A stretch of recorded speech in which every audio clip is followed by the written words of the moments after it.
سلاو رحمتا خدا لسر وبا گلی هواله گلی نهجا جواجیزین سیدای بدیع الزمان ام گهشتنا وجیزیا سهو ششمین اوی کو قناعت قنیات بکه اقتصاد دکه اوی کو اقتصاد بکه برکت دبینه قناعت ادن اقتصاد eder اقتصاد eden bereket bulur.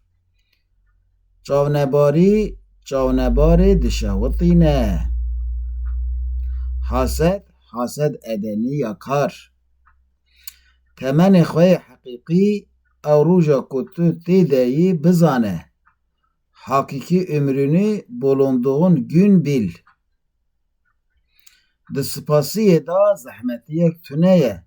Berevajî lezzeta nimetê pir dike. Şükürde bir zahmet yoktur.